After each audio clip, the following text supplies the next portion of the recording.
आकाशवाणी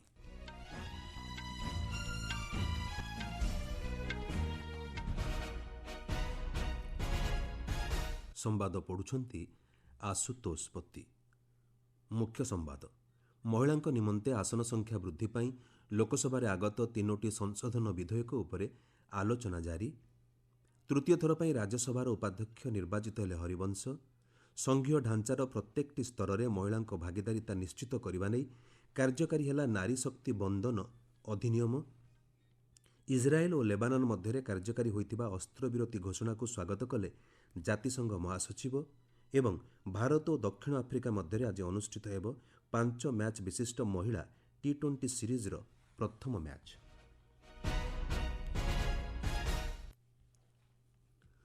लोकसभा और राज्य और केन्द्रशासित अंचलगुड़िकर विधानसभा महिला प्रतिनिधित्व वृद्धि उद्देश्य गतकाली लोकसभा आगत 3टी संशोधन विधेयक उपर आलोचना आज मध्य जारी रही। से 3टी विधेयक होउछि संविधान 131तम संशोधन विधेयक, सीमा पुनर्निर्धारण विधेयक एवं केन्द्र शासित अंचल आईन संशोधन विधेयक। आज अपराह्न यह 3टी विधेयक उपर भोट ग्रहण हेब। आलोचनार अंशग्रहण कर डीएमके सांसद कानिमोई विधेयक को विरोध करने सह 2023 संसद में गृहीत महिला संरक्षण नियम को नहीं प्रश्न करिसेंति। कांग्रेस सांसद ए विधेयक गुड़ी को समर्थन कर महिला संरक्षण क्षेत्र में देश एक होइछि बोली कहिसेंति। लोकसभा 3टी संशोधन विधेयक उपर आलोचना जारी रही। हरिवंश तृतीय थर पर राज्यसभार उपाध्यक्ष निर्वाचित होइछंति। राज्यसभा गृहर नेता जेपी नड्डा प्रस्ताव आगत करने पर हरिवंश निर्विरोध उपाध्यक्ष निर्वाचित होइछंति। प्रधानमंत्री नरेंद्र मोदी श्री हरिवंश तृतीय थर लगी उपाध्यक्ष भाव निर्वाचित होइथिबारु तांको शुभेच्छा जणाइछंति। श्री मोदी कहिसेंति उपाध्यक्ष भाव हरिवंशक अभिज्ञता तांकर नेतृत्व को आहुरी प्रभावशाली करिछि। से कहिसेंति गृह को गठनमूलक भाव चलाइबा दिगरे हरिवंशक अवदान प्रशंसनीय। हमने सबने हरिवंश जी के नेतृत्व में सदन की शक्ति को और अधिक प्रभावी होते हुए भी देखा है और मैं कह सकता हूं कि केवल सदन की कार्यवाही का संचालन ही नहीं, वे अपने जीवन के जो भूतकाल के अनुभव है उसको भी बहुत ही सटीक तरीके से सदन को समृद्ध करने में उपयोग लाते हैं। उनका ये अनुभव पूरी कार्यवाही को, संचालन को और सदन के माहौल को और अधिक परिपक्व बनाता है। राज्यसभा विरोधी दल नेता मल्लिकार्जुन खड़गे एही अवसर में हरिवंश को शुभेच्छा जणाइछंति। इस प्रतिष्ठित पद पर आपके चुनाव ने एक और मिसाल कायम की है। आप इस पद को ग्रहण करने वाले पहले मनोनीत सदस्य हैं। ये पहला प्रेसिडेंट है और पहला एक काम आपको मिला है। इससे ये साबित होता है कि आप इस पद के लायक हैं। राज्यसभा पूर्वतन प्रधान विचारपति रंजन गोगोई सदस्यता शेष होगा पर राष्ट्रपति द्रौपदी मुर्मू हरिवंश को मनोनीत करथिले। संविधानर 106तम संशोधन अनुଯାयी नारी शक्ति बंधन अधिनियम गतकाली कार्यकारी होइछि। 2023 संसद में अधिनियम पारित होगा पर संघीय ढांचार प्रत्येकटी स्तर में महिला भागीदारिता को निश्चित करा जायथिला। अधिनियम अनुଯାयी लोकसभा और राज्य और केन्द्रशासित अंचल विधानसभा क्षेत्र में 1/3 आसन महिला संरक्षित रहिबो। पश्चिमबंग में आगामी विधानसभा निर्वाचन पर प्रचार कार्य जोरदार होइछि।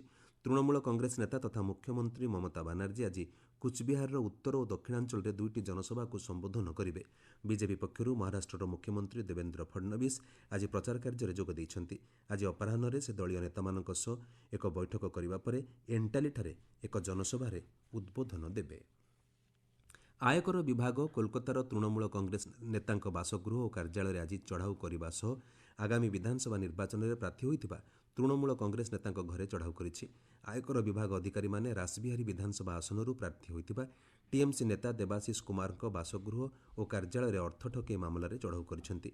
यह व्यतीत तृणमूल कांग्रेस ट्रेड यूनियन नेता कुमार साहांक घर और कार्यालय उपर चढ़ाऊ करा जायथिबा जणा जायछि। पंजाब में प्रवर्तन निर्देशालय ईडी आम आदमी पार्टी नेता तथा राज्य शिल्पमंत्री संजीव अरोरा बासगृह समेत अन्य केतक स्थान में चढ़ाऊ करिसेंति।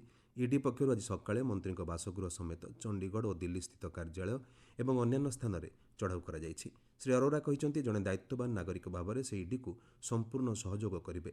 चलित सप्ताह ईडी पक्षर आम आदमी पार्टी नेतांक उपर द्वितीय थर पर ଚଢ଼ଉ କରାଯାଇଛି। ଗତ ବୁଧବାର ଦିନ ରାଜ୍ୟସଭା ସାଂସଦ ଅଶୋକ ମିତ୍ତଲଙ୍କ ସମ୍ପତ୍ତି ମାମଲା ନେଇ ଚଢ଼ଉ କରାଯାଇଥିଲା। ଆପଣମାନେ ସମ୍ବାଦ ଶୁଣୁଛନ୍ତି ଆକାଶବାଣୀରୁ। ଇସ୍ରାଏଲ ଓ ଲେବାନନ ମଧ୍ୟରେ ହୋଇଥିବା ଅସ୍ତ୍ରବିରତିକୁ ଜାତିସଂଘ ମହାସଚିବ ଆଣ୍ଟୋନିଓ ଗୁଟେରେସ୍ ସ୍ୱାଗତ କରିଛନ୍ତି। ଅସ୍ତ୍ରବିରତି କ୍ଷେତ୍ରରେ ଆମେରିକାର ଭୂମିକାକୁ ମଧ୍ୟ ଶ୍ରୀ ଗୁଟେରେସ୍ ପ୍ରଶଂସା କରିଥିବା ଜଣାପଡ଼ିଛି। ସାମାଜିକ ଗଣମାଧ୍ୟମ ପୋଷ୍ଟରେ ସେ କହିଛନ୍ତି, ଉଭୟ ଦେଶ ମଧ୍ୟରେ ଅସ୍ତ୍ରବିରତି ଦୀର୍ଘକାଳୀନ ସମାଧାନର ସୂତ୍ର ବାହାର କରିବା ଦିଗରେ ସହାୟକ ହେବ। ଉଭୟ ଦେଶକୁ ଅସ୍ତ୍ରବିରତିକୁ ସଠିକ୍ ଭାବେ ପାଳନ ଲାଗି ଶ୍ରୀ ଗୁଟେରେସ୍ ଅନୁରୋଧ କରିଛନ୍ତି। ଶ୍ରୀ ଗୁଟେରେସ୍ ସାମାଜିକ ଗଣମାଧ୍ୟମ ପୋଷ୍ଟରେ ସବୁ ଦେଶଗୁଡ଼ିକୁ ଆନ୍ତର୍ଜାତିକ ନିୟମ ଅନୁପାଳନ ଲାଗି ଆହ୍ୱାନ ଦେଇଛନ୍ତି। ସୂଚନାଯୋଗ୍ୟ, ଆମେରିକାର କୂଟନୈତିକ ଉଦ୍ୟମ ଫଳରେ ଇସ୍ରାଏଲ ଏବଂ ଲେବାନନ ମଧ୍ୟରେ 10 ଦିନିଆ ଅସ୍ତ୍ରବିରତି ଘୋଷଣା କରାଯାଇଛି। ଉପରାଷ୍ଟ୍ରପତି ସିପି ରାଧାକ୍ରିଷ୍ଣନ୍ ଆସନ୍ତା 19 ତାରିଖରୁ 2 ଦିନିଆ ଶ୍ରୀଲଙ୍କା ଗସ୍ତରେ ଯିବେ। ଉପରାଷ୍ଟ୍ରପତିଙ୍କର ଏହା ପ୍ରଥମ ଦ୍ୱିପାକ୍ଷିକ ଗସ୍ତ ହେବ। ଶ୍ରୀ ରାଧାକ୍ରିଷ୍ଣନ୍ ଶ୍ରୀଲଙ୍କା ରାଷ୍ଟ୍ରପତି ଅନୁରାଗ କୁମାର ଦିସାନାୟକଙ୍କ ସହ ସାକ୍ଷାତ ଆଲୋଚନା କରିବାର କାର୍ଯ୍ୟକ୍ରମ ରହିଛି। ଗସ୍ତ କାଳରେ ସେ ଶ୍ରୀଲଙ୍କା ପ୍ରଧାନମନ୍ତ୍ରୀ ଡକ୍ଟର ହରିଣୀ ଅମରସୂର୍ଯ୍ୟା ଏବଂ ଭାରତୀୟ ସମ୍ପ୍ରଦାୟଙ୍କୁ ସାକ୍ଷାତ କରିବେ। ପଡ଼ୋଶୀ ପ୍ରଥମେ ନୀତିରେ ଶ୍ରୀଲଙ୍କା ଭାରତର ମହାସାଗର ଦୃଷ୍ଟିକୋଣରୁ ମୁଖ୍ୟ ଭାଗିଦାର ରହିଛି। ଦୁଇ ଦେଶ ମଧ୍ୟରେ ଉଚ୍ଚସ୍ତରରେ ବିଭିନ୍ନ କ୍ଷେତ୍ରରେ ବିକାଶ ନେଇ ଦ୍ୱିପକ୍ଷୀୟ ଆଲୋଚନା ପରେ ଉପରାଷ୍ଟ୍ରପତିଙ୍କ ଶ୍ରୀଲଙ୍କା ଗସ୍ତ ଉଭୟ ଦେଶ ମଧ୍ୟରେ ଦ୍ୱିପାକ୍ଷିକ ସମ୍ପର୍କକୁ ଆହୁରି ଦୃଢ଼ କରିବ ବୋଲି ଆଶା କରାଯାଉଛି। ପ୍ରଧାନମନ୍ତ୍ରୀ ନରେନ୍ଦ୍ର ମୋଦି ଆଜି ପୂର୍ବତନ ପ୍ରଧାନମନ୍ତ୍ରୀ ସ୍ୱର୍ଗତ ଚନ୍ଦ୍ରଶେଖରଙ୍କ ଜୟନ୍ତୀ ଅବସରରେ ତାଙ୍କ ପ୍ରତି ଶ୍ରଦ୍ଧାଞ୍ଜଳି ଅର୍ପଣ କରିଛନ୍ତି। ସାମାଜିକ ଗଣମାଧ୍ୟମରେ ପ୍ରଧାନମନ୍ତ୍ରୀ କହିଛନ୍ତି, ପୂର୍ବତନ ପ୍ରଧାନମନ୍ତ୍ରୀ ଚନ୍ଦ୍ରଶେଖରଙ୍କର ଏହି ଜୟନ୍ତୀ ସହ ଶତବାର୍ଷିକୀ ଜୟନ୍ତୀ ସମାରୋହ ଆରମ୍ଭ ହୋଇଛି। ଶ୍ରୀ ଚନ୍ଦ୍ରଶେଖର ଜନମାନସର ନେତା ଥିଲେ। ତାଙ୍କର ସାହସ, ଦେଶର ସେବା ପ୍ରତି ଦୃଢ଼ ପ୍ରତିବଦ୍ଧତା ଏବଂ ଗଣତାନ୍ତ୍ରିକ ମୂଲ୍ୟବୋଧ ପାଇଁ ସେ ସର୍ବଦା ସ୍ମରଣୀୟ ହୋଇ ରହିବେ। ବ୍ରିଟିଶ ପ୍ରଧାନମନ୍ତ୍ରୀ କିର୍ ଷ୍ଟାରମର ଏବଂ ଫ୍ରାନ୍ସ ରାଷ୍ଟ୍ରପତି ଇମାନୁଏଲ୍ ମାକ୍ରନ୍ ହର୍ମୁଜ ପ୍ରଣାଳୀକୁ ପୁନଃ ଖୋଲିବା ଏବଂ ଗୁରୁତ୍ୱପୂର୍ଣ୍ଣ ଜାହାଜ ଚଳାଚଳ ମାର୍ଗଗୁଡ଼ିକୁ ସୁରକ୍ଷିତ କରିବା ଲାଗି ଉଦ୍ୟମ ବିଷୟରେ ଆଲୋଚନା କରିବା ପାଇଁ ବିଶ୍ୱ ନେତାମାନଙ୍କର ଏକ ଆଭାସୀ ବୈଠକ ଆୟୋଜନ କରିବେ। ଇରାନ ସହ ଯୁଦ୍ଧବିରତିକୁ ସମର୍ଥନ କରିବା ଏବଂ ପ୍ରମୁଖ ସାମୁଦ୍ରିକ କରିଡର ଦେଇ ସୁରକ୍ଷିତ ପଥ ସୁନିଶ୍ଚିତ କରିବା ନେଇ ବୈଠକରେ ଆଲୋଚନା ହେବାର ସମ୍ଭାବନା ରହିଛି। ପ୍ରାୟ 40ଟି ଦେଶର ନେତୃବୃନ୍ଦ ଆଭାସୀ ସମ୍ମିଳନୀରେ ଅଂଶଗ୍ରହଣ କରିବାର ଆଶା କରାଯାଉଛି। ବ୍ରିଟିଶ ପ୍ରଧାନମନ୍ତ୍ରୀଙ୍କ କାର୍ଯ୍ୟାଳୟର ଏକ ବିବୃତ୍ତି ଅନୁଯାୟୀ ଆଲୋଚନାରେ ହର୍ମୁଜ ପ୍ରଣାଳୀକୁ ପୁନଃ ଖୋଲିବା ପାଇଁ ଏକ ଅନ୍ତର୍ଜାତୀୟ ମିଶନ ପ୍ରତିଷ୍ଠା କରିବାର ଯୋଜନା ସାମିଲ କରାଯିବ। ଗଣମାଧ୍ୟମ ରିପୋର୍ଟ ଅନୁଯାୟୀ ମାକ୍ରନ୍ଙ୍କ ସହ ବୈଠକକୁ ସହ ଆୟୋଜନ କରିବା ପାଇଁ ଶ୍ରୀ ଷ୍ଟାରମର ଆଜି ପ୍ୟାରିସ୍ରେ ପହଞ୍ଚିବାର କାର୍ଯ୍ୟକ୍ରମ ରହିଛି। ଜର୍ମାନ ଚାନ୍ସେଲର ଫ୍ରେଡରିକ୍ ମର୍ଜ ମଧ୍ୟ ଏହି ସମ୍ମିଳନୀରେ ଯୋଗ ଦେବାର ସମ୍ଭାବନା ରହିଛି।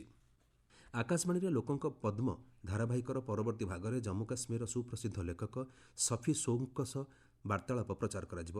କାଶ୍ମୀରୀ ଭାଷା ଓ ସାହିତ୍ୟ କ୍ଷେତ୍ରରେ ସଫି ସୌଗଙ୍କ ଅବଦାନ ତାଙ୍କୁ ପଦ୍ମଶ୍ରୀରେ ସମ୍ମାନିତ କରାଯିବ। ଏହି ବାର୍ତ୍ତାଳାପ ଆଜି ସନ୍ଧ୍ୟା 5:10 100.1 ଆକାଶବାଣୀ ଗୋଲ୍ଡ ଚ୍ୟାନେଲରେ ପ୍ରସାରଣ କରାଯିବ। ଏହି କାର୍ଯ୍ୟକ୍ରମ news on AIR O news on AIR official YouTube ଚ୍ୟାନେଲରେ ମଧ୍ୟ ଉପଲବ୍ଧ ହେବ। ଇରାନରେ ଆମେରିକାର ସାମରିକ କାର୍ଯ୍ୟକଳାପ ବୃଦ୍ଧି ନେଇ ରାଷ୍ଟ୍ରପତି ଡୋନାଲ୍ଡ ଟ୍ରମ୍ପ କହିଛନ୍ତି, ଖୁବ୍ ଶୀଘ୍ର ଇରାନ ବିରୁଦ୍ଧରେ ଆମେରିକା ବିଜୟ ହାସଲ କରିବ। ସେ କହିଛନ୍ତି, ରଣନୈତିକ ପଦକ୍ଷେପ ବୃଦ୍ଧି କରାଯାଇଥିବା ବେଳେ ଇରାନର ସାମର୍ଥ୍ୟ ହ୍ରାସ ପାଇବାରେ ଲାଗିଛି। ପୂର୍ବରୁ ଆମେରିକାର ସାମରିକ ପଦକ୍ଷେପ ନେଇ ଶ୍ରୀ ଟ୍ରମ୍ପ କହିଛନ୍ତି, ଇରାନର ସାମରିକ ସାମର୍ଥ୍ୟ ହ୍ରାସ ପାଇବା ସହ ନୌବାହିନୀ ସମ୍ପୂର୍ଣ୍ଣ ଭାବେ ଦୁର୍ବଳ ହୋଇପଡ଼ିଛି।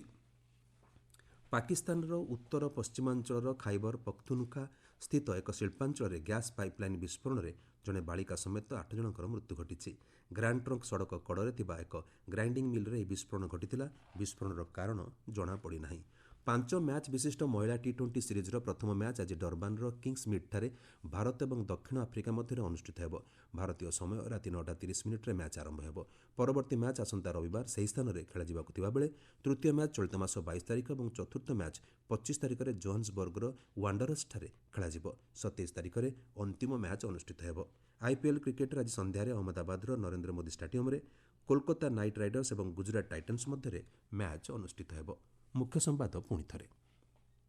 ମହିଳାଙ୍କ ନିମନ୍ତେ ଆସନ ସଂଖ୍ୟା ବୃଦ୍ଧି ପାଇଁ ଲୋକସଭାରେ ଆଗତ 3ଟି ସଂଶୋଧନ ବିଧେୟକ ଉପରେ ଆଲୋଚନା ଜାରି।